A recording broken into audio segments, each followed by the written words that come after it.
Hello, and welcome to another episode of In the Landscape. It's great to be here in studio with, Charles Sadler. and I'm his co host, Kate Sadler, and we are going to talk about fruit today. I think mostly we'll start this episode with fruiting trees. Of course, there are vines and shrubs and other kinds of fruiting plants that we could talk about, but trees seems like a good place for us to start, as that's our first love. And this reminds me of a trip that we took last summer. We went out to the Flathead Lake region of Montana. Gorgeous, gorgeous area. And there's a lot of fruit growing there, in particular cherries. So we were staying at an Airbnb on the lake, and it was an orchard. We were sort of invited to walk around, and you can see some of the videos that we took there on our YouTube channel. So, what was that like, Charles, visiting that region for the first time for you? Right? I had grown up going there, but I think it was your first visit. Yeah, that was lovely. It reminded me, it was drier than the Finger Lakes in New York State, but the landscape reminded me of that, of right around the lake, more or less a rolling hill down to the lake edge, and then it was covered by all different types of fruit trees, orchards. And then, of course, big mountains in the distance in that area because it's up in the Rockies. Yeah, Glacier National Park. Yeah, beautiful area. So, what about that region might be good for fruit growing, especially what we saw? Remind us the trees in particular that were prevalent out there. Well, as I remember, apples, pears, peaches, plum, And then cherry. and then the cherries. What's real important, most fruit trees need a cold rest period. So like the subtropics, if you're in, say, California, Texas, the lower southeast U.S., it's often too warm. You have to really, there are species that have a low number of chill days that are required, but more or less an apple tree needs to rest. So if it doesn't, so getting cold like it does in Montana is a good climate, and then it gets very hot. There's plenty of rain, and fruit trees more or less can handle hot, dry periods, and that's what they really love. That there's cold winter, rain, hot, dry summer. Is there a term you would use for that fruit? Because it almost seems like that's kind of like the major fruits that you would find in the grocery store, the apples, the pears, as you mentioned, cherries. Then there must be a whole other group of fruit trees that would not grow in this region, the papayas and the bananas. Oh, so right. maybe those are more suitable for southern climates. So they're fully tropical or subtropical, And and then citrus. and so in particular, I think we'll talk a little bit about stone fruit, plums, pears, fruits you'd find slightly farther north, apples, cherries. That's mostly what we'll cover today. And then, of course, in future episodes, we'll take a crack at the fruits that you might grow in another region. So, when you are going to select fruit trees for your landscape, what are the conditions you should keep in mind? You talked a little bit about the climate. How about soil, which we know is important from previous episodes? And are there any amendments to the soil that you should make for fruit trees in particular? Well, let's see. Fruit trees, they tend to like it sunny. So you're going to need, when they say full sun, it's at least 6 hours per day, and it's, you can imagine the sun's up for more than that. So even more than that is better. So plenty of sun, well draining soil. So if you had to pick, soil that's drier would be better than soil that's wetter. Many of these plants come from Central Asia originally, where there's still a cold winter, but it's quite hot and dry.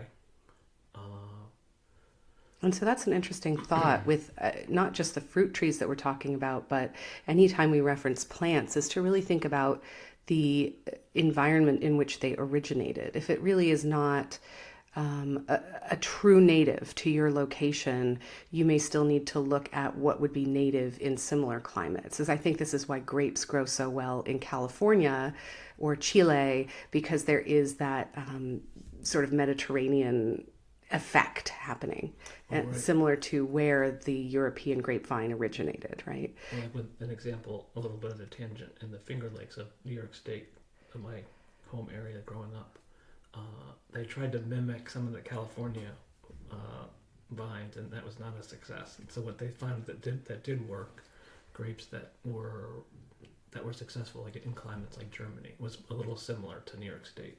So ice wine, I think, is a whole category, right? Yeah. So that's very well. There's lots of ice in the Finger Lakes. So that all makes sense. So what you mentioned Kazakhstan and these apple trees. How do they know that they originated there? By doing research and just over the years, lots of reading. Maybe you'd call that horticultural tourism or ecotourism. There's actually still an existing or an extant, I think it's an apple forest in Kazakhstan, which I think is going to be a World Heritage Site. That somehow it will be, if it's not already recognized, as something very special.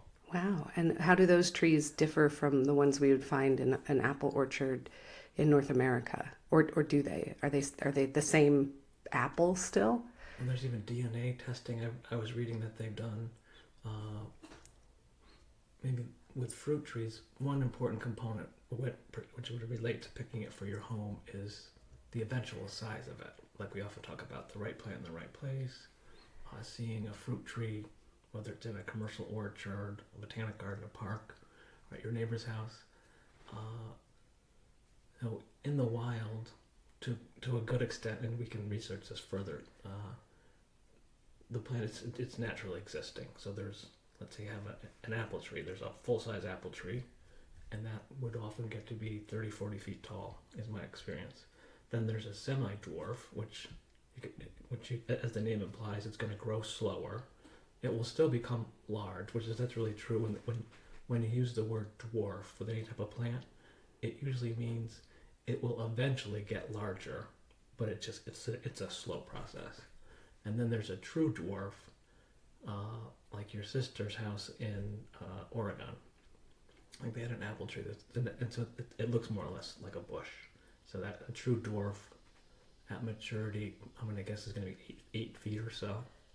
Oh, and so for somebody without, like maybe with a regular orchard ladder, you'd be able to access the fruit on the top of the tree. You wouldn't need sophisticated picking equipment or those trucks that come up and like shake the tree and get.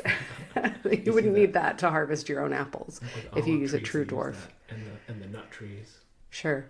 So we will link to some images of this special forest in Kazakhstan, which is one could go and visit these ancient apple trees. It's very exciting that they can do that kind of DNA research and see how species of plants have traveled the globe much like human beings have. There's a very close relationship there. Right, and like apropos of that, the Silk Road, which you often read, it's in nonfiction and fiction, how so Central Asia is quite fascinating because it's between Europe and Asia. And so when you look up apple trees and other fruit, they believe that it did travel. And they've done DNA testing of, let's say, a fruit tree that's in Asia, and they can tie it back to Central Asia. And then the same with Europe, I believe. So and it was like goods, services, culture, so many things traveled on that Silk Road from Europe to Asia. Including potentially the orange tree. We were researching that actually comes from, well, they think it comes from China, that there's no similar ancient forest that they can point to. So it is, in some cases, hard to pinpoint where these fruit trees originated from. And speaking of orange trees, those would be a little different from some of the fruits we've mentioned. They do require slightly warmer temperatures. Do they do well with that long cold period that you mentioned the apples, the cherries need? What's the oranges? Or other citrus? I guess as I understand it, which we can look at this further, the orange tree, I think, as opposed to being dependent on a cold rest period, I don't think it's dependent, or it's not as dependent. I think the criteria is that it doesn't get too cold. So when you visit Florida, for instance, there's all kinds of devices, whether it's a giant fan, when it gets very cold, it'll blow the cold air from the low-lying areas, or they used to use smudge pots, which is more or less you're burning something in a large pot in the orchard to raise the temperatures. So the citrus, as I understand it, is if it gets below 32 Fahrenheit for a prolonged period, it can kill the plant.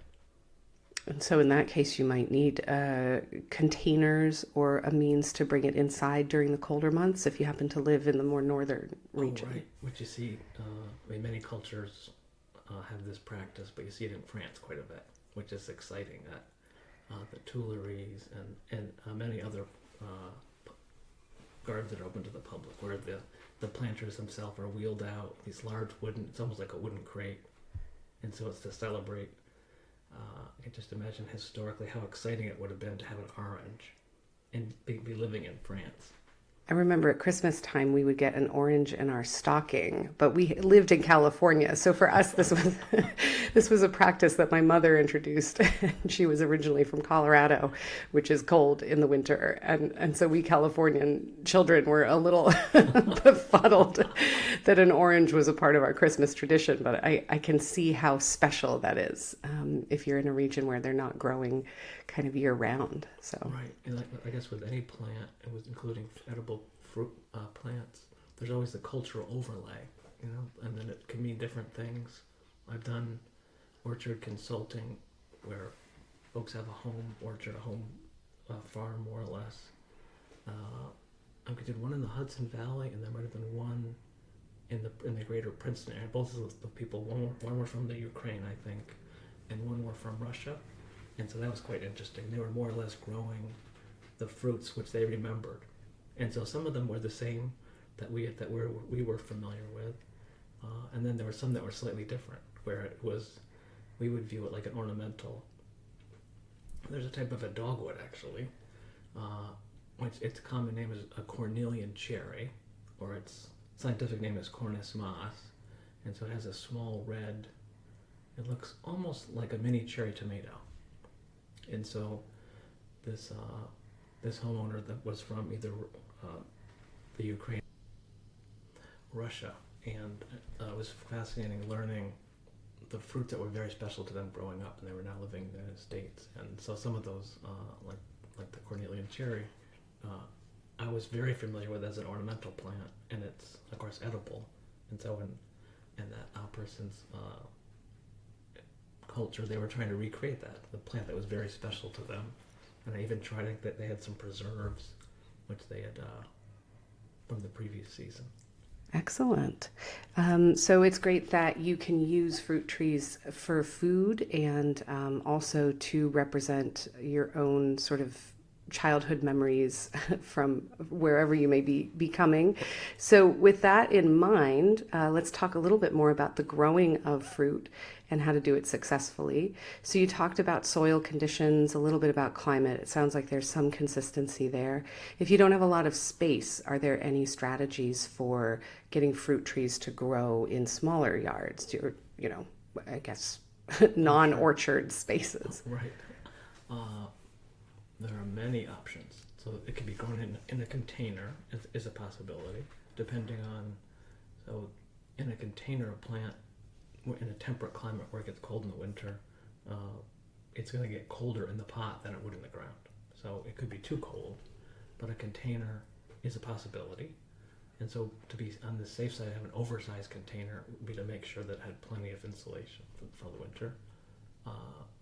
What's probably even, I don't know if it's easier, but more straightforward would be to grow a plant in an espalier form.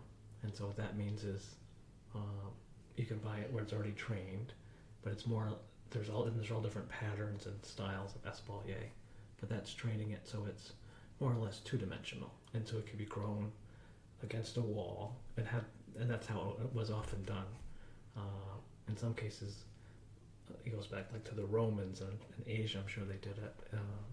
You would grow a fruit that might not be adapted to that climate. It might be like a fig, let's say. And it would be on a south-facing wall, so in the winter, that area would stay slightly warmer than the rest of the garden. And so that way you can have a beautiful, delicious fruit, which might not survive the winter.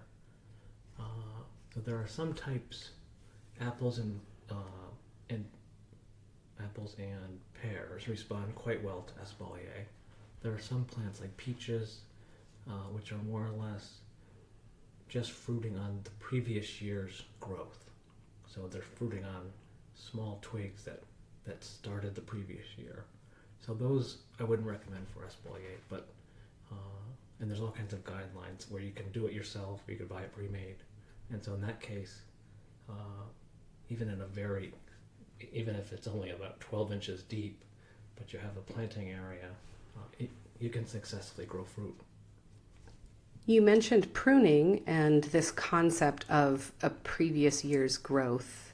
How does that, it would probably be, what we'll do is we'll link to resources that can give you information about how to tell whether it's a plant that fruits on last year's growth. What are some basic guidelines for what part of the tree, what year of the growth will or won't fruit? So for some of your typical apple, cherry, plums, you mentioned peaches, pears.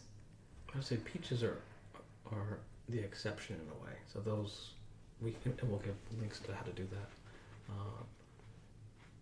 Yes, apples in a way are the easiest to identify, and that they have what's called a fruit spur, which is a swollen bud. It looks almost like a mini thumb. If you look at your thumb, it's often a little wider at the knuckle.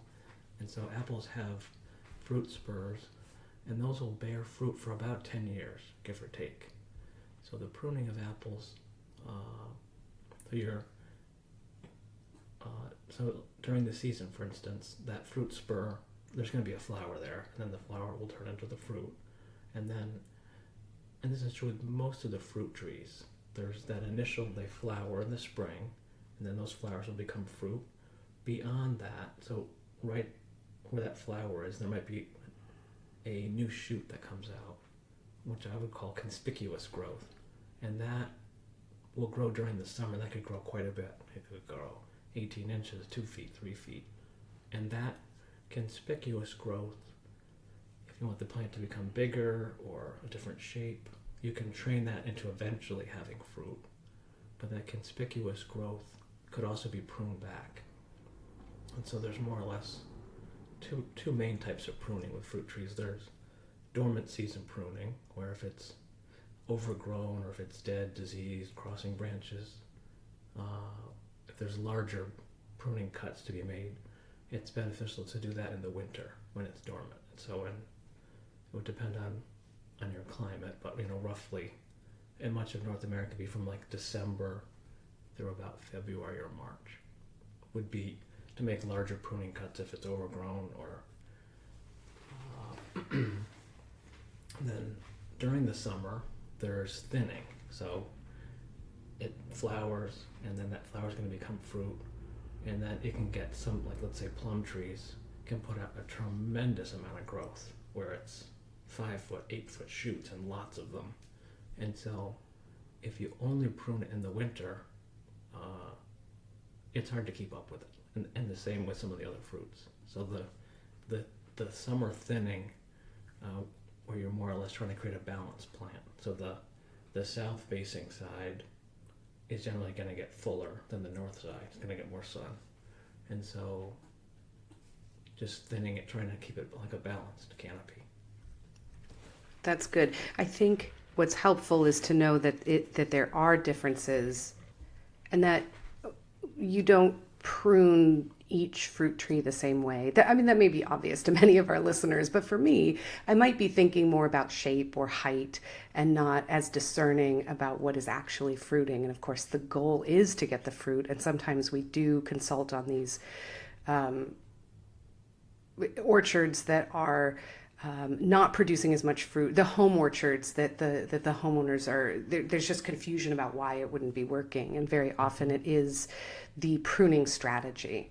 So hopefully those resources in the show notes will be helpful. We also do have a little video on our YouTube page, which is In the Landscape, same title as our podcast. And so you can visit that to see one of your techniques, which is to keep everything on the tree sort of lattice-like or scaffold-like, so that there are horizontal branches and then space in between for the fruit to really fill out. Right, And that's quite important, right? That it's a good resource. It's a commercial grower, but they also have lots of great information called Stark Brothers. That's in North America. And one of their tips, which I like, which is pretty easy to remember, is when you're removing shoots, the shoots that you want to leave are at about the angles. If you have a branch, let's say, that's going up roughly vertical, then there's subsequent branches coming off. So the ideal angles are at about 10 o'clock and 2 o'clock. And so that creates a nice shape for the fruit to grow out. And the branches that grow inward, generally speaking, you want to remove those. So if it's a very young tree, you might not have many branches if you did that. But with the fruit tree pruning, I guess you're aiming for the ideal, which is branches that grow upward and outward like a vase-like shape. And so there's plenty of sunlight, air circulation. There's also, when you mention the flowers, something important to keep in mind is that it's the flowers that are going to bear fruit are the ones that have been successfully pollinated. So we'll talk in future episodes about creating good habitat, but you might think about something like the pollinator housing that they have now, little wooden houses with little tubes in them to kind of encourage beneficial pollinators. And in some cases, you need a partner tree or at least a grafted tree so that a different flower is pollinating another flower. Can you tell us a little more about that? Oh, right. So we talked about pruning. Some plants are easier to, like the apple and the pear, are quite straightforward.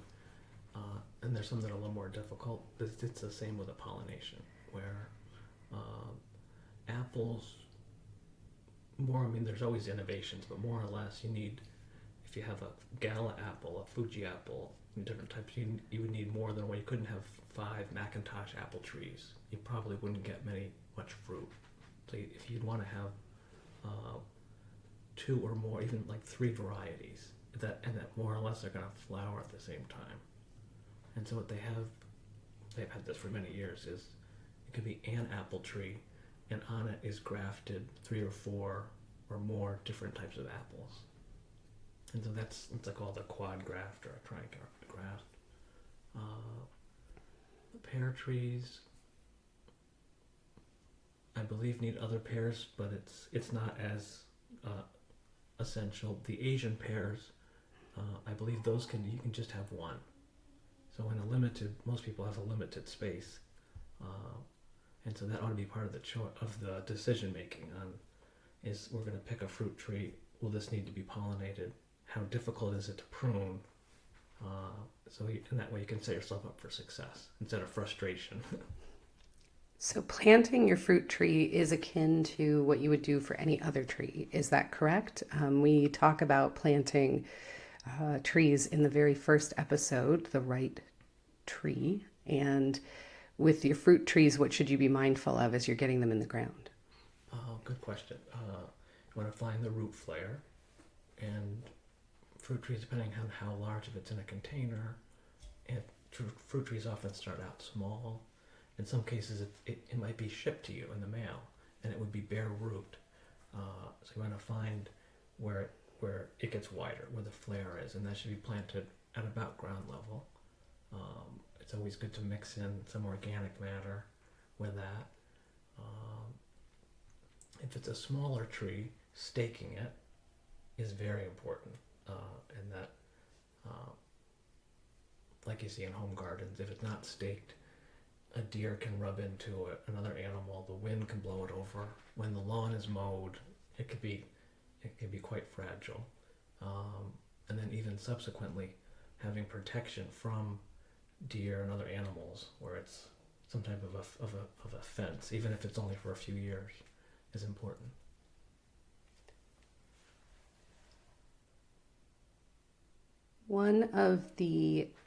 We had an apple tree in our backyard, and I think at last count it had 2 apples on it. We know this was not for lack of pollination, because it was one of those grafted apples, and it was not likely due to poor pruning, because you were responsible for that. So it would appear that it had lost apples to the resident squirrels in our neighborhood.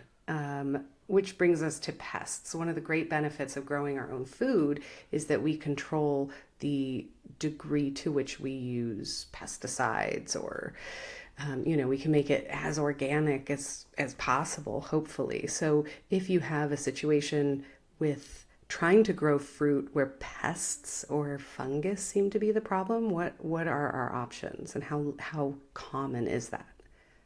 I guess there's a trend here where it's how hard is it to prune?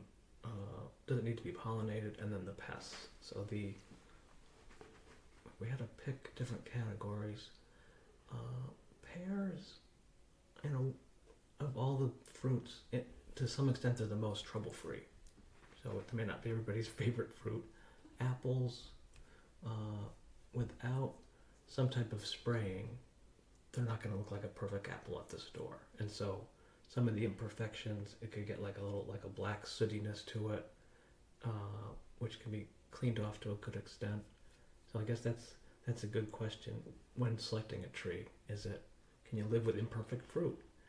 So there's some, let's say, like to come back to an Asian pear, which looks a little bit, it's rounder. It's not quite as much pear shape. So there are some varieties, which is not uncommon in the landscape trade, species from other countries that are more disease resistant here.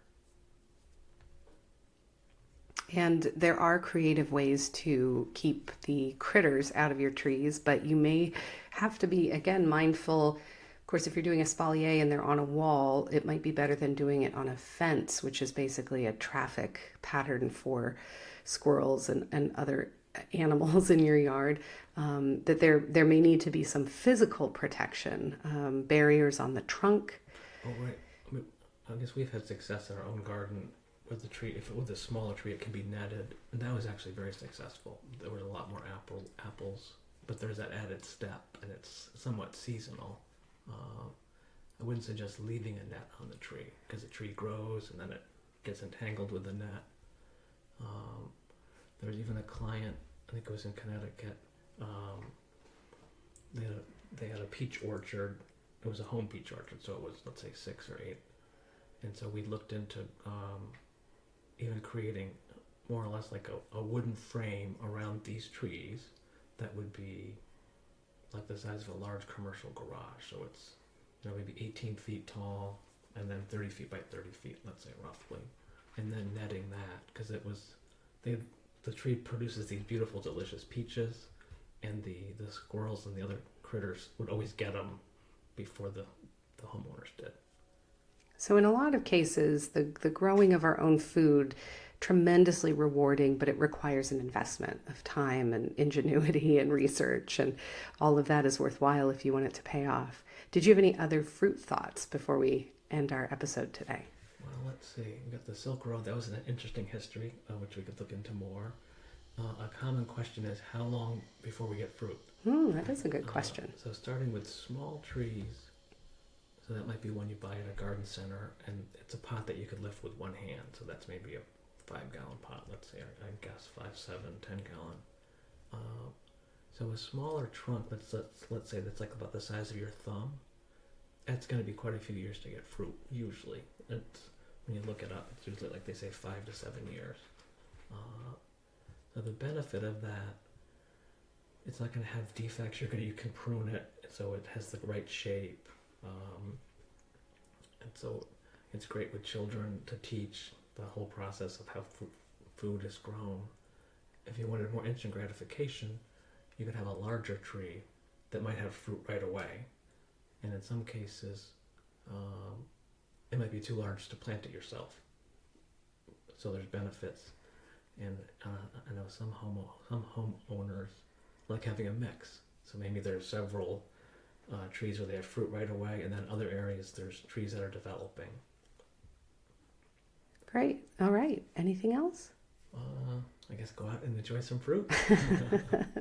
That's true. You can always support local farmers at the farmers market, and there's lots of folks growing fruit if it's not possible for you. So it's certainly something we encourage. And for more information, go ahead and check out our show notes. We do have a lot of ways for you to connect with us. We have an email address, connect@kinggardeninc.com. We have our Instagram page, King Garden Inc. and lots of photos of beautiful fruiting trees. We also have some videos, as we mentioned, on YouTube, and more of those should be forthcoming as we get that production up and running again. And of course, we have our Twitter _landscape, and now a Facebook community page that you can join and share comments. We're always looking for questions that we would love to answer in future episodes. Certainly looking for your own garden photos if there's anything you'd like to share with us. We're totally interested if you have different experiences from different regions of the world. We know we have listeners from all over, which is just thrilling. And so if the planting conditions are different where you are and you'd like to share with us, we'd be happy to do follow-up episodes that are unique to those locations and share that with our listeners from all over. So thank you again for joining us in the landscape, and happy fruit season. That's right. Enjoy some fruit. All right. Take care. Bye-bye.